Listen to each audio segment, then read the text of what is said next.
ओम शांति। आज है 9 अप्रैल 2022।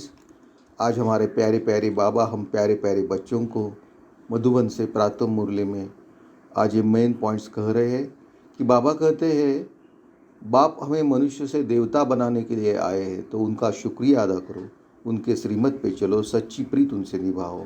और बाबा ने ये भी कहा है कि बाप को प्रीत रहेगी, बाप से प्रीत रहेगी तो उनकी निशानियाँ रहेगी कि उन्हें हम सदा याद करेंगे, उनकी मत पर चलेंगे, किसी को दुख नहीं देंगे, किसी को घृणा नहीं करेंगे और बाबा को सच्चा सच्चा पोता मेल देंगे और चलन अपनी श्रेष्ठ बनाएंगे।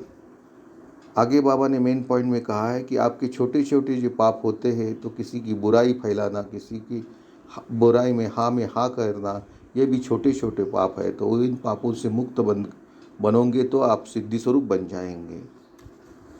और बाबा ने ये भी आज कहा है कि आदि पिता से समान बनने के लिए आपको शक्तिशाली और सर्वगुणों का स्तंभ बनो।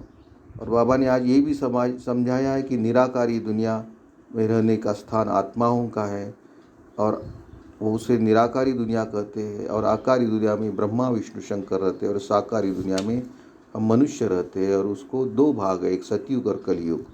आज बाबा ने ये भी मेन पॉइंट में कहा है कि भगवान को आने का टाइम ये अनादि रचा हुआ प्रोग्राम है, रचा हुआ है। तो जब अति ग्लानि हो जाती है तो कल्पांतर बाबा आते हैं और वो संगम युग पर ही आते हैं। तो देखो आज बाबा ने कितने अच्छे पॉइंट्स हमें बताए हैं, अच्छे वरदान दिए हैं। ऐसे प्यारे प्यारे बाबा को एक बार याद करते हैं और बाबा को परमधाम में जाके मिलके बाबा से शक्तियाँ लेते हैं। मैं आत्मा इस साकारी शरीर के भ्रुकुटी से निकल परमधाम पहुंची हूँ। गोल्डन कलर की दुनिया में मेरे प्यारे प्यारे बाबा मेरे सामने हैं। बाबा मुझे दृष्टि से शक्तियाँ दे रहे हैं। बाबा को टच करके मैं शक्तियाँ लेके फिर वापस इस साकारी शरीर की भ्रुकुटी में विराजमान होती हूँ। बाबा का हाथ हमारे सर के ऊपर ऐसे अनुभव करके थोड़ी देर शांति में बैठते और बाबा की टोटल मुरली हम देखेंगे। आज बाबा मुरली के सार में हम बच्चों को कहते हैं, बाप मनुष्य से देवता बनाने आए हैं तो उनकी दिल से शुक्रिया मानो। बाबा की दिल से शुक्रिया माननी है। श्रीमत पर चलते रहो, एक से सच्ची प्रीत रखो। बाबा को शुक्रिया मान के बाबा की श्रीमत पर चल के बाबा से सच्ची प्रीत रखनी है। बाबा ने इस प्रश्न उत्तर में कहा है कि जिन बच्चों की बाप से प्रीत है उनकी निशानियां बाबा ने कही है। एक उन्हें ही याद रहेंगे, उन्हों की याद में रहेंगे, उनकी ही मत पर चलेंगे, मनसा वाचा कर्मणा किसी को भी दुख नहीं देंगे, किसी की प्रति घृणा नहीं रखेंगे, अपना सच्चा सच्चा पोता मेल बाप को देंगे, कुसंग से अपनी संभाल करेंगे। तो बाबा ने आज 6 पॉइंट्स बताए हैं हमें।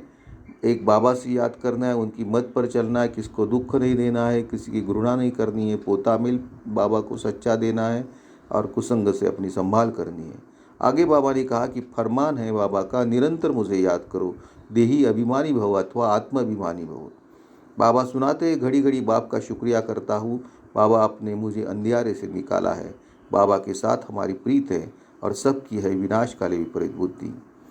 आगे बाबा कहते बाप की मत पर चलते हैं तो बाप भी राजी होते हैं। अगर बच्चा मत पर नहीं चलता तो बाप राजी नहीं रहता। जो मत पर न चलते वो कपूत ठहरे। आगे बाबा ने कहा, मेरे बने हो तो कोई भी पाप कर्मेंद्रिय से नहीं करना, कभी श्रीमत का उल्लंघन नहीं करना। बाप तुम्हें पुजारी से पूज्य बना रहे तो बाप का कितना शुक्रिया मानना चाहिए। तो चलो बाबा को दिल से हम शुक्रिया करेंगे। मेरा बाबा, पेरा बाबा, प्यारा बाबा, मीठा बाबा, शुक्रिया बाबा, शुक्रिया बाबा। आगे बाबा ने कहा कि बाप कहते हैं अच्छी प्रीत लगाओ, जैसे स्त्री पति को याद करती है वैसे तुम मुझे याद करो, मेरी श्रीमत पर चलो।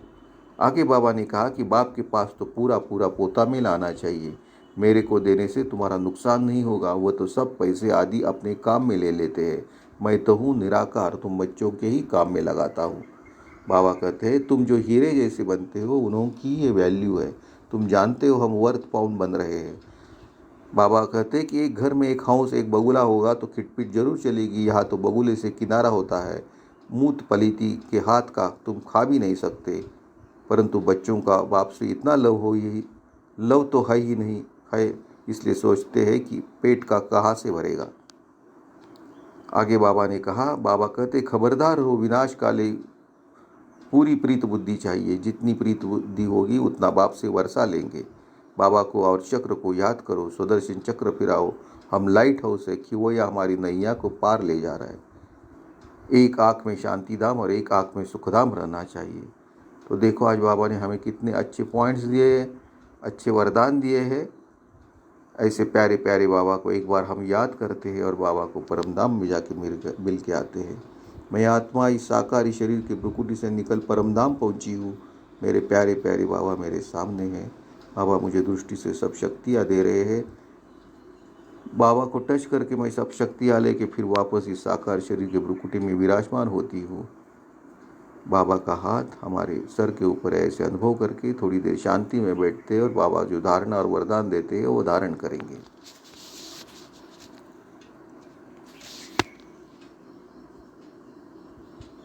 बाबा धारणा के फर्स्ट पॉइंट में कहते हैं कि हर एक पाठधारी के पाठ को देखते हुए किसी से भी घृणा नहीं करना है, क्योंकि हर एक अपना अपना पाठ बजा रहा है, तो किसी से घृणा नहीं करना है। मनसा वाचा कर्मणा, किसी को दुख नहीं देना है, किसी को दुख नहीं देना है। बाबा आगे सेकंड पॉइंट में धारणा में कहते हैं बाप को अपना पूरा पूरा पोता मेल देना है, विनाश काले पूरा प्रीत बुद्धि बनना है, श्रीमत पर अपनी चलन श्रेष्ठ बनानी है, कुसंग से संभाल करनी है। पूरा पोता मेल देना है, श्रीमत पे चलना है और कुसंग से संभाल करनी है। बाबा का हाथ हमारे सर के ऊपर ऐसे अनुभव करके हम बाबा का वरदान लेंगे। बाबा वरदान में कहते हैं सूक्ष्म पापों से मुक्त बन संपूर्ण स्थिति को प्राप्त करने वाले सिद्धि स्वरूप भव।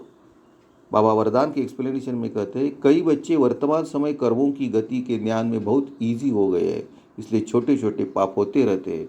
कर्म फिलॉसफी का सिद्धांत है यदि आप किसी की ग्लानि करते हो, किसी की गलती को फैलाते हो या किसी के साथ हाँ में हाँ भी मिलाते हो तो यह भी पाप के भागी बनते हो। आज आप किसी की ग्लानि करते हो तो कल वह आपकी दुगनी ग्लानि करेगा। ये छोटे छोटे पाप संपूर्ण स्थिति को प्राप्त करने में विघ्न रूप बनते हैं, इसलिए कर्मों की गति को जानकर पापों से मुक्त बन सिद्धि स्वरूप बनो। बाबा स्लोगन में कहते हैं आदि पिता के समान बनने के लिए शक्ति शांति और सर्वगुणों के स्तंभ बनो। आदि पिता के समान बनने के लिए शक्ति शांति और सर्वगुणों के स्तंभ बनो। बाबा ने आज की मुरली में मातेश्वरी की अनमोल महावाक्य है। मातेश्वरी जी के हम अनमोल वाक्य सुनेंगे। माता हम बच्चों को कहती है निराकारी दुनिया अर्थात आत्माओं के रहने का स्थान। जब हम निराकारी दुनिया कहते हैं तो निराकार का अर्थ यह नहीं कि उनका कोई आकार नहीं है, परंतु कोई दुनिया जरूर है, उसका स्थूल सृष्टि मुआफिक आकार नहीं है। जैसे परमात्मा निराकार है लेकिन उनका अपना सूक्ष्म रूप अवश्य है। हम आत्मा और परमात्मा का धाम निराकारी दुनिया है। तो जब हम दुनिया अक्षर कहते हैं तो इससे सिद्ध है वो दुनिया है और वहाँ कोई रहता है, तभी तो दुनिया नाम पड़ा है। अब दुनिया ये लोग तो समझते हैं कि परमात्मा का रूप भी अखंड ज्योति तत्व है, लेकिन वह तो परमात्मा के रहने का ठिकाना है, जिसको रिटायर्ड होम कहते हैं। तो हम परमात्मा के घर को परमात्मा नहीं कह सकते। अब दूसरी है आकारी दुनिया, जहाँ ब्रह्मा विष्णु शंकर देवताएं आकारी रूप में रहते हैं, और यह है साकारी दुनिया जिनके दो भाग है। एक है निर्विकारी स्वर्ग की दुनिया जहाँ आधा कल्प सदा पवित्रता सुख आदि शांति रहती है, और दूसरी है विकारी कलयुगी दुख अशांति की दुनिया। अब यह दो दुनिया क्यों कहते हैं? क्योंकि यह जो मनुष्य कहते हैं स्वर्ग और नरक दोनों परमात्मा की रची हुई दुनिया है। इस पर परमात्मा के महावाक्य है बच्चे, मैंने कोई दुख की दुनिया नहीं रची, जो मैंने दुनिया रची है वो सुख की रची है। अब ये जो दुख और अशांति की दुनिया है वो मनुष्य आत्माएं ने अपने आप को मुझ परमात्मा को भूलने के कारण यह हिसाब किताब भोग रहे हैं। बाकी ऐसे नहीं, जिस समय सुख और पुण्य की दुनिया है वहाँ कोई सृष्टि नहीं चलती। हाँ अवश्य, जब हम कहते हैं कि वहाँ देवताओं का निवास स्थान था तो जरूर वहाँ प्रवृत्ति चलती थी, परंतु विकारी पैदाइश नहीं थी, जिस कारण कोई कर्मबंधन नहीं था। उस दुनिया को कर्मबंधन रहित स्वर्ग की दुनिया कहते। तो एक है निराकारी दुनिया, दूसरी है आकारी, तीसरी है साकारी दुनिया। मम्मा ने आगे सेकंड पॉइंट हम बच्चों को कहा है भगवान के आने का अनादि रचा हुआ प्रोग्राम। ये जो मनुष्य गीत गाते हैं वो गीता के भगवान अपना वचन निभाने आ जाओ। अब वो स्वयं गीता का भगवान अपना कल्प पहले वाला वचन पालन करने के लिए आए हैं और कहते हैं ये बच्चे जब भारत पर अति धर्मग्लानि होती है तब मैं इसी समय अपना अंजाम पालन करने के लिए अवश्य आता हूँ। अब मेरे आने का यह मतलब नहीं कि मैं कोई युगे युगे आता हूँ। सभी युगों में तो कोई धर्मग्लानि नहीं होती, धर्मग्लानि होती है कलयुग में। तो मानो परमात्मा कलयुग के समय आता है और कलयुग फिर कल्प आता है, तो जरूर वह कल्प आता है। कल्प में भी फिर 4 युग है, उसको ही कल्प कहते हैं। आधा कल्प सतयुग, त्रेता में सतोगुणा, तमोप्रद सतोगुण सतोप्रधान है, वहाँ परमात्मा के आने की कोई ज़रूरत नहीं है। और द्वापर युग से तो फिर दूसरे धर्मों की शुरुआत है, उस समय भी अति धर्मग्लानि नहीं है। इससे सिद्ध है कि परमात्मा तीनों युग में तो आता ही नहीं है। बाकी रहा कलयुग, उसके अंत में अति धर्मग्लानि होती है। उसी समय परमात्मा आए अधर्म विनाश कर सद्धर्म की स्थापना करते। अगर द्वापर में आया हुआ होता, फिर द्वापर के बाद सतयुग होना चाहिए, फिर कलयुग क्यों?